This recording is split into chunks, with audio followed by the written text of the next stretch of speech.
कुछ स्टूडेंट्स को टेंस के स्ट्रक्चर ही याद नहीं होते, बड़े कंफ्यूज रहते हैं कि किसमें मेन वर्ब के फर्स्ट लगाना है, किसमें मेन वर्ब के सेकंड लगाना है। तो आज आप बिल्कुल सही वीडियो पर आए हैं, क्योंकि इस वीडियो पर आपके टेंस के स्ट्रक्चर से रिलेटेड सारे डाउट्स क्लियर हो जाएंगे। यह वीडियो देखने के बाद आप टेंस के स्ट्रक्चर खुद बनाएंगे, याद नहीं करेंगे, खुद ही बनाने लग जाएंगे। तो बने रहे वीडियो में एंड तक, बिल्कुल भी थोड़ा सा ही पार्ट स्किप मत करें, क्योंकि अगर आप स्किप करेंगे तो फिर आपको समझ में नहीं आएगा।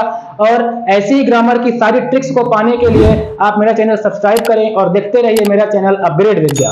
तो देखिए यहाँ पर सारे टेंस लिखे हुए हैं और सारे टेंस के टाइप भी लिखे हुए हैं और उनके सामने उनकी हेल्पिंग वर्ब लिखी हुई है। जैसे प्रेजेंट कंटिन्यूअस की is am are, present perfect की has have, present perfect continuous की has been have been, past continuous की वाज वेयर, पास्ट परफेक्ट की हैड, पास्ट परफेक्ट कंटिन्यूअस की हैड बीन, ऐसे फ्यूचर की भी सारी लिखी हुई है। केवल दो टेंस ऐसे हैं जिनमें मैंने स्ट्रक्चर लिखा हुआ है। कौन कौन से? पास्ट सिंपल और प्रेजेंट सिंपल, दो ऐसे हैं जिनमें स्ट्रक्चर लिखा हुआ है। तो आप ये दो स्ट्रक्चर बस याद कर लें, इसके अलावा कोई स्ट्रक्चर याद नहीं करना है। आगे चलते हैं ट्रिक्स पर। जो पहली ट्रिक्स है हमारी वो यह है SHMO। इसमें S फॉर सब्जेक्ट होगा, H फॉर हेल्पिंग वर्ब होगा, M फॉर मेन वर्ब होगा और O फॉर ऑब्जेक्ट होगा। ध्यान रखिएगा, S for subject, H for helping verb, M for main verb और O फॉर ऑब्जेक्ट। दूसरा यह है कि परफेक्ट में आपको मेन वर्ब की थर्ड फॉर्म लगानी है। कौन सी फॉर्म लगानी है? थर्ड फॉर्म लगानी है। उसके बाद पास्ट इंडेफिनिट में मैंने स्ट्रक्चर में ही आपको बता दिया है कि मेन वर्ब की सेकंड फॉर्म है। तो आप ध्यान रखिएगा कि मेन वर्ब की जो सेकंड फॉर्म लगती है वो केवल और केवल पास्ट इंडेफिनिट में लगती है। ओके, उसके बाद जितने बच गए परफेक्ट को हटाने के बाद जितने भी बचे आपको सब में मेन वर्ब की फर्स्ट फॉर्म लगाना है। ध्यान रखिएगा, परफेक्ट कौन कौन से होते हैं? प्रेजेंट परफेक्ट, पास्ट परफेक्ट और फ्यूचर परफेक्ट। तीनों में हमने थर्ड लगा दिया। उसके बाद जितने बचे सब में आपको फर्स्ट लगाना है, केवल पास्ट इंडेफिनिट को छोड़कर, क्योंकि पास्ट इंडेफिनिट में सेकंड लगेगा। ये बहुत इंपॉर्टेंट है। एक बार मैं फिर से बोल रहा हूं, परफेक्ट में आपको मेन वर्ब की थर्ड लगाना है, चाहे वह प्रेजेंट परफेक्ट हो, चाहे वह पास्ट परफेक्ट हो, चाहे वह फ्यूचर परफेक्ट हो। आप इसमें परफेक्ट कंटिन्यूअस को इंक्लूड नहीं करेंगे। उसके बाद जो रिमेनिंग जो सारे बच गए उसमें आपको सब में फर्स्ट लगाना है, केवल पास्ट इंडेफिनिट को छोड़कर, क्योंकि पास्ट इंडेफिनिट में मेन वर्ब की सेकंड फॉर्म लगेगी। चलते हैं थर्ड ट्रिक्स पर। थर्ड ट्रिक्स ये है कि निगेटिव बनाने के लिए आपको हेल्पिंग वर्ब के बाद नॉट लगाना पड़ेगा और इंट्रोगेटिव बनाने के लिए हेल्पिंग वर्ब को सब्जेक्ट के पहले करना पड़ेगा। ध्यान रखिएगा, हेल्पिंग वर्ब के बाद नॉट लगा देंगे निगेटिव बन जाएगा, हेल्पिंग वर्ब को पहले कर देंगे तो आपका इंट्रोगेटिव बन जाएगा। उसके बाद फोर्थ नंबर ये है कि कंटिन्यूअस और परफेक्ट कंटिन्यूअस में आपको मेन वर्ब के बाद आईएनजी का यूज करना है। ध्यान रखिएगा, कंटिन्यूअस में और परफेक्ट कंटिन्यूअस में। ठीक है, कंटिन्यूअस कौन कौन से? Present continuous, past continuous, future continuous और परफेक्ट कंटिन्यूअस भी यही होंगे, present perfect continuous, past perfect continuous और फ्यूचर परफेक्ट कंटिन्यूअस। इन सब में आप क्या करेंगे? मेन वर्ब के बाद आईएनजी लगाएंगे। तो ये है हमारी चार ट्रिक और वो है हेल्पिंग वर्ब। आपको बस हेल्पिंग वर्ब याद करना है और ये ट्रिक्स याद रखनी है। हम इन्हीं ट्रिक्स और उस हेल्पिंग वर्ब की मदद से सारे स्ट्रक्चर। कंटिन्यूअस सबसे पहला स्ट्रक्चर हम बना रहे हैं, प्रेजेंट कंटिन्यूअस। आप क्या करेंगे? सबसे पहले आप क्या करेंगे?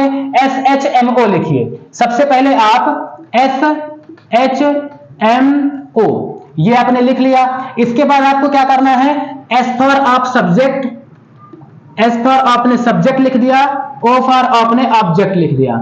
हेल्पिंग वर्ब क्या होती है? प्रेजेंट कंटिन्यूअस की आप स्क्रीन पर देख के बता सकते हैं, इज, एम, आर। इसलिए मैंने बोला है कि आपको हेल्पिंग वर्ब याद करने की आवश्यकता है। क्यों? क्योंकि स्ट्रक्चर जब आप बनाएंगे तो एच की वैल्यू आपको रखनी पड़ेगी। मेन वर्ब की कौन सी फॉर्म आएगी? परफेक्ट में थर्ड लग चुका है यहां पर, तो परफेक्ट में थर्ड है, बाकी सब में फर्स्ट है, तो ये परफेक्ट तो है नहीं, ये कंटिन्यूअस है। कंटिन्यूअस में कौन सी फॉर्म? जब परफेक्ट है नहीं, थर्ड तो लगेगा नहीं, तो बची कौन सी? फर्स्ट। तो आप मेन वर्ब की कौन सी फॉर्म लगाएंगे? फर्स्ट।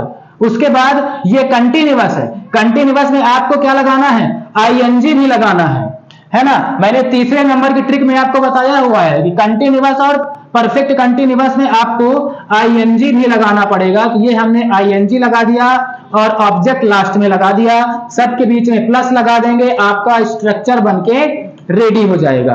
अगर आपको इसका नेगेटिव बनाना है तो नेगेटिव भी आप बना सकते हैं, subject plus is, am, are फिर आपका हेल्पिंग वर्ब के बाद नॉट लग जाएगा। क्यों लगेगा? क्योंकि मैंने फोर्थ नंबर की ट्रिक में बताया है कि निगेटिव बनाने के लिए हेल्पिंग वर्ब के बाद नॉट लगाते हैं। तो हेल्पिंग वर्ब आपकी क्या है? Is am are. तो इज एम आर में हमने नॉट लगा दिया, तो subject plus is am are plus not, फिर प्लस मेन वर्ब की फर्स्ट फॉर्म, फिर प्लस आईएनजी, फिर प्लस आपका ऑब्जेक्ट। और अगर आपको इंट्रोगेटिव बनाना है तो यहां पे मैंने क्या बताया है कि हेल्पिंग वर्ब को पहले करना है, सब्जेक्ट को बाद में करना है। तो हेल्पिंग वर्ब इसकी क्या है? Is am are. तो इज एम आर को आप उठाओ, उसको पहले कर लो और सब्जेक्ट को आप कर दो बाद में। बाकी पूरा सेंटेंस आपका सेम रहेगा, आईएनजी प्लस ऑब्जेक्ट, पूरा का पूरा सेंटेंस या स्ट्रक्चर जो भी है आपका सेम रहेगा। ठीक है, मतलब निगेटिव बनाने के लिए आपको हेल्पिंग वर्ब के बाद नॉट लगाना है और इंट्रोगेटिव बनाने के लिए हेल्पिंग वर्ब को सब्जेक्ट के पहले कर देना है। तो जो भी इंट्रोगेटिव या नेगेटिव बनाने के लिए जो भी हलचल होगी वो केवल और केवल सब्जेक्ट और हेल्पिंग वर्ब में होती है, बाकी किसी में नहीं होती है। एक और स्ट्रक्चर बनाकर देखते हैं। हमने प्रेजेंट का एक बना दिया, एक हम पास्ट परफेक्ट का बनाकर देखते हैं। पास्ट परफेक्ट में क्या है कि सबसे पहले आपको इसमें SHMO लिखना है, जैसे हमने इसमें लिखा था वैसे ही सेम करना है। इसमें S का आपने सब्जेक्ट लिख दिया, हेल्पिंग वर्ब क्या होगी? पास्ट परफेक्ट की हेड, स्क्रीन पर दिख रही होगी हेड, उसके बाद मेन वर्ब की थर्ड फॉर्म, फिर प्लस आपका ऑब्जेक्ट। यहां पर इस सबके बीच में प्लस लगा दीजिए, आपका स्ट्रक्चर हो जाएगा। उसके बाद अगर आपको निगेटिव बनाना है तो निगेटिव भी आप बना सकते हैं। हेल्पिंग वर्ब के बाद आप नॉट लगा दो, subject plus head plus not plus main verb की थर्ड फॉर्म प्लस ऑब्जेक्ट। फिर उसके बाद अगर आपको इंट्रोगेटिव बनाना है, इंट्रोगेटिव बनाने के लिए सारी ट्रिक्स अप्लाई करो। बस हेल्पिंग वर्ब को सब्जेक्ट के पहले कर दो, तो हेड प्लस सब्जेक्ट प्लस आपका मेन वर्ब की यहाँ पे थर्ड फॉर्म, फिर प्लस आपका ऑब्जेक्ट। फिर इंट्रोगेटिव में क्वेश्चन मार्क भी आएगा, आप यही भी ध्यान रखिएगा। ठीक है, ये आपके दो स्ट्रक्चर हो सके हैं। चलिए कुछ और स्ट्रक्चर बनाकर देखते हैं। फ्यूचर कंटिन्यूअस का, फ्यूचर कंटिन्यूअस का वही चीज करना है जैसे हम अभी तक करते आए हैं। SHMO, यहां पे हमने क्या कर लिया? S को हमने सब्जेक्ट लिख दिया। हेल्पिंग वर्ब क्या हो जाएगा फ्यूचर कंटिन्यूअस का? Will, shall plus be. Main verb की कौन सी फॉर्म आएगी? ध्यान रखिए ट्रिक्स के साथ। परफेक्ट में थर्ड है, तो क्या ये परफेक्ट है? नहीं है, तो मेन वर्ब की कौन सी आएगी? फर्स्ट। ध्यान रखिएगा, अगर आपका परफेक्ट नहीं है तो आप सीधा उसे फर्स्ट लगा दो, बस कुछ नहीं करना है, आपको फर्स्ट लगा देना है। मेन वर्ब की फर्स्ट फॉर्म। कंटिन्यूअस भी आ रहा है तो आपको आईएनजी लगाना पड़ेगा। फिर यहाँ पे आपका क्या आ जाएगा? ऑब्जेक्ट। ये सब के बीच में आप प्लस लगा दो, आपका स्ट्रक्चर बनकर रेडी हो जाएगा। निगेटिव बनाना है तो आप ध्यान रखिए, सब्जेक्ट प्लस विल, शैल, फिर आपका हेल्पिंग वर्ब के बाद नॉट लग जाएगा, तो निगेटिव है। मेन वर्ब की फर्स्ट फॉर्म, फिर प्लस आईएनजी, फिर प्लस ऑब्जेक्ट। फिर आपका अगर इंट्रोगेटिव बनाना है तो विल या शैल को आप पहले कर लें, तो विल या शैल, फिर प्लस आपका सब्जेक्ट, फिर आपका बी, फिर मेन वर्ब की फर्स्ट फॉर्म, फिर प्लस आपका आईएनजी, फिर आपका ऑब्जेक्ट और लास्ट में क्वेश्चन मार्क। इस पे आप यह देख पा रहे होंगे, कुछ को डाउट आएगा कि नॉट तो बी के बाद लगना चाहिए, क्योंकि ये हेल्पिंग वर्ब तो ये पूरी है, विल या शैल प्लस बी पूरी हेल्पिंग वर्ब है, लेकिन नॉट हमने बी के पहले लगाया। तो आप ये ध्यान रखना कि नॉट को हमेशा बी और बीन के पहले लगाना है। आप ये चीज अपने दिमाग में नोट कर लीजिए कि नॉट को हमेशा बी और बीन के पहले लगाना है। और जब आप इंट्रोगेटिव बनाएंगे तो जो हेल्पिंग वर्ब है केवल उसी को पहले करेंगे, बी और बीन को आपको पहले नहीं करना है। जैसे यहां पर देखिए, मैंने बी को अपने ही स्थान पर रखा है, बस जो विल शैल है उसको यहां पर रख लिया। ठीक, तो वी आप बी जो या फिर बीन है वो आपका वहीं पर रहेगा, बस आपका हेल्पिंग वर्ब केवल आधी हेल्पिंग वर्ब जो भी होगी वो उठकर पहले आ जाएगी। एक और ऐसा ही सेम स्ट्रक्चर बनाकर देखते हैं जिसमें बीन आता है, जैसे फ्यूचर परफेक्ट कंटिन्यूअस। एक ये भी हम देख लेते हैं, फ्यूचर परफेक्ट कंटिन्यूअस। देखिए सेम जैसे यहां पर हमने SHMO लिखा, वैसे इधर भी हमें SHMO लिखना है।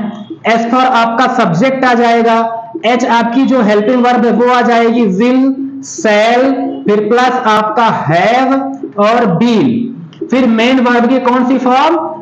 परफेक्ट कंटिन्यूअस है। परफेक्ट तो आ रहा है बट परफेक्ट कंटिन्यूअस के साथ आ रहा है, यहां पर सिंगल परफेक्ट मेथड लगाना है।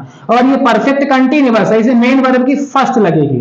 फिर प्लस आपका क्या आ जाएगा? आईएनजी, फिर आपका ऑब्जेक्ट। आईएनजी क्यों आया? क्योंकि कंटिन्यूअस आ रहा है। रूल नंबर 3 के अकॉर्डिंग कंटिन्यूअस जिसमें आएगा उसमें आपको मेन वर्ब के बाद आईएनजी लगाना है। फिर उसके बाद आपका क्या है, सबके बीच में आप प्लस लगा दो, आपका स्ट्रक्चर बन जाएगा। निगेटिव अगर आपको बनाना है, जैसा मैंने अभी आपको बताया कि जो आपका निगेटिव बनेगा तो आपको नॉट हमेशा किसके पहले लगाना है, बीन या बी के पहले लगाना है। तो यहां पर बीन जहां पर होगा उसके पहले हम नॉट लगा देंगे। ये देखिए, फिर मेन वर्ब की आपकी फर्स्ट फॉर्म, फिर प्लस आपका आईएनजी, फिर आपका ऑब्जेक्ट। ठीक, फिर उसके बाद आपका यहाँ पे सब्जेक्ट, जब आप इंट्रोगेटिव बनाएंगे तो विल या सेल प्लस हैव इतना ही पहले होगा। जैसे मैंने अभी आपको थोड़ी देर पहले बताया कि आपको केवल बी और बीन को पहले नहीं लेना, बाकी पूरा आप पहले ले लो। तो विल या सेल प्लस हैव हमने पहले ले लिया है, बाकी पूरा हमने बीन को जो भी है हमने उधर ही रखा है। फिर मेन वर्ब की आपकी फर्स्ट फॉर्म, फिर प्लस आईएनजी, फिर आपका ऑब्जेक्ट, फिर लास्ट में आपका क्वेश्चन मार्क। इस तरह आप स्ट्रक्चर बनाएंगे। एक स्ट्रक्चर में आपको और बनाकर, इंडेफिनिट का स्ट्रक्चर मैं आपको बनाकर बताता हूं। सबसे पहले आप क्या करेंगे, SHMO आप लिख लीजिए। S फॉर सब्जेक्ट आएगा, H फॉर आपका हेल्पिंग वर्ब जो भी है, विल सेल फ्यूचर इंडेफिनिट का, तो विल सेल आपका आ जाएगा। मेन वर्ब की कौन सी फॉर्म आएगी, कुछ लोग सेकंड बोलेंगे, सेकंड क्यों, पास्ट इंडेफिनिट में सेकंड बस है, लेकिन सेकंड नहीं लगेगा, वो इंडेफिनिट में सेकंड मैंने नहीं बोला है, पास्ट इंडेफिनिट में सेकंड बोला है। तो इसमें परफेक्ट में थर्ड है, बाकी सब में फर्स्ट है। क्या ये परफेक्ट है, नहीं है। मेन वर्ब की फर्स्ट, फिर ऑब्जेक्ट। कंटिन्यूअस तो इसमें आ नहीं रहा है, कंटिन्यूअस नहीं आ रहा है ना, तो आईएनजी वाला कोई भी ऑप्शन नहीं अप्लाई होगा।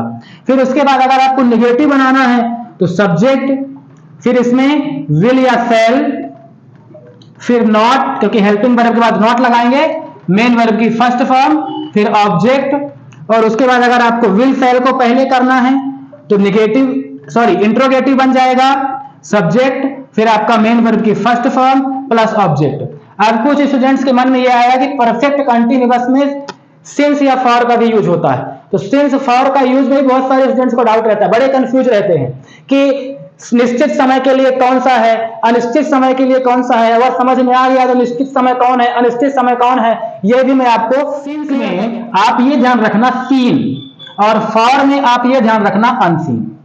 इसमें मैं दो चार वर्ड लिखता हूं, जैसे मंडे, जनवरी, इसमें लिखता हूं 10 डे, 3 मंथ, ठीक, 3 आवर्स, यहां लिखते हैं अपन 5 o'clock। आप यहां पर ये देखिए कि हम ये चीज मंडे, जनवरी, 5 बजे कैलेंडर या घड़ी में देख सकते हैं कि नहीं देख सकते। मंडे कैलेंडर में लिखा रहता है, यस लिखा रहता है। जनवरी लिखा रहता है कैलेंडर में, बिल्कुल लिखा रहता है। 5 बजे घड़ी में 5 बजता है ना, एक एग्जैक्ट टाइम पर 5 बज जाता है, तो हाँ घड़ी में 5 ही बजता है। अब यहां पर आप ये देखिए 10 डे, ये कैलेंडर में लिखा रहता है क्या, नहीं। 3 मंथ कैलेंडर में रहता है क्या, नहीं। 3 आवर, 3 घंटे घड़ी में बजते हैं क्या, नहीं। मतलब जो चीज हम कैलेंडर या घड़ी में देख सकते हैं उसमें आपको सिंस लगाना है, अदरवाइज आपको फॉर का यूज करना है। मतलब जो चीज आप कैलेंडर या घड़ी में देख सको तो आपका सिंस है, और जो चीज आप कैलेंडर या घड़ी में आप ना देख सको उसमें फॉर है। कोई भी स्ट्रक्चर हो परफेक्ट कंटिन्यूअस का या परफेक्ट का, उसमें आप लास्ट में प्लस करके आप उसमें सिंस या फॉर लगा सकते हैं। एक स्ट्रक्चर मैं आपको बनाकर बता देता हूं पास्ट परफेक्ट कंटिन्यूअस का। देखिए पास्ट परफेक्ट कंटिन्यूअस का स्ट्रक्चर ऐसा बनेगा, SHMO, जैसा हमने अभी तक बनाया वैसा ही आपको बनाना है। तो S फॉर आपका सब्जेक्ट हो जाएगा, H फॉर आपकी हेल्पिंग वर्ब हैड बीन हो जाएगी, जो उसमें हेल्पिंग वर्ब लगी है। मेन वर्ब की पास्ट परफेक्ट कंटिन्यूअस है, तो परफेक्ट कंटिन्यूअस, तो परफेक्ट तो है नहीं, थर्ड तो लगाना नहीं है, तो मेन वर्ब की फर्स्ट आ जाएगा। कंटिन्यूअस भी आपका रहा है तो ट्रिक नंबर 3 के अकॉर्डिंग आपको आईएनजी भी लगाना पड़ेगा। फिर आपका लास्ट में ऑब्जेक्ट आ जाएगा, फिर सिंस या फॉर, ऐसे मतलब सारे परफेक्ट कंटिन्यूअस में और परफेक्ट में आपको सिंस या फॉर ऐसे लास्ट में खुद से ऐड कर देना। ये रहे आपके टेंस के स्ट्रक्चर। मतलब आपको किसी भी टेंस का कोई भी स्ट्रक्चर अगर आपको बनाना है तो आप केवल SHMO लिखिए, S का सब्जेक्ट लिख दीजिए, O का ऑब्जेक्ट लिख दीजिए, H का हेल्पिंग वर्ब जो मैंने स्क्रीन पर आपको दिखाया था उस टाइम पर वो लिखना है। मेन वर्ब की जो फॉर्म है वो लगानी है, परफेक्ट है तो आप थर्ड लगा दो, अदरवाइज सब में आपको फर्स्ट लगाना है, केवल पास्ट इंडेफिनिट छोड़कर, क्योंकि पास्ट इंडेफिनिट सेकंड लगेगा। केवल आपको परफेक्ट में थर्ड लगाना है, बाकी आप सब में फर्स्ट लगाओ। कंटिन्यूअस है तो आईएनजी लगाओ, ऑब्जेक्ट लिख के आप सारे स्ट्रक्चर प्लस लगाकर आप उसको स्ट्रक्चर बना सकते हो। निगेटिव बनाना है तो हेल्पिंग वर्ब के बाद नॉट लगा दो। इसमें भी आप हेल्पिंग वर्ब के बाद नॉट लगा दोगे तो निगेटिव बन जाएगा। हेड बीन है तो हेड के बाद आप नॉट लगा दो तो हेड नॉट बीन हो जाएगा तो निगेटिव हो गया। और हेड को उठा के आप पहले कर लोगे, लास्ट में क्वेश्चन मार्क लगा दोगे तो आपको इंट्रोगेटिव बन जाएगा। मतलब जो भी हलचल करना केवल इधर ही करना है, इधर से आपका कोई मतलब नहीं है, इतने से कोई मतलब नहीं है, केवल आपको कितने से मतलब है, यहां से ये इतने में ही हलचल होगा जो भी होगा। मतलब इंट्रोगेटिव बनाना है तो यही नॉट लगाना है, और अगर नेगेटिव बनाना है तो आपको यहीं पर नॉट लगाना है, और इंट्रोगेटिव बनाना है तो यहीं से उठाकर हेल्पिंग वर्ब को आपको पहले कर लेना है। उम्मीद करता हूं स्ट्रक्चर बनाना आप सभी को आ गया होगा। और अगर फिर भी अगर किसी को कोई डाउट आता है तो आप वीडियो के डिस्क्रिप्शन में टेलीग्राम चैनल का लिंक है, आप वहां पर जाकर उससे ज्वाइन करके मुझसे कुछ पूछ सकते हैं। कमेंट सेक्शन में आप पूछ सकते हैं। प्रेजेंट इंडेफिनिट और पास्ट इंडेफिनिट का एक सेपरेट वीडियो में अलग से बनाकर आपको डाल दूंगा, आप देख लीजिएगा। उसके बाद टेंस का जो सेंटेंस के डूबस डायरेक्टेड ट्रांसफॉर्मेशन होते हैं, स्ट्रक्चर तो हमने सीख लिया, उसके बाद सेंटेंस कैसे चेंज करना है, एक टेंस को दूसरे टेंस में कन्वर्ट कैसे करना है, इसके लिए भी एक अलग से वीडियो मैं आपको बनाकर डाल दूंगा, आप देख लेना। और अगर आप समर वेकेशन में पूरी तरह से ग्रामर की पढ़ाई ट्रिक के साथ करना चाहते हैं तो बने रहे मेरे चैनल पर और देखते रहिए मेरा चैनल अपग्रेड विद्या।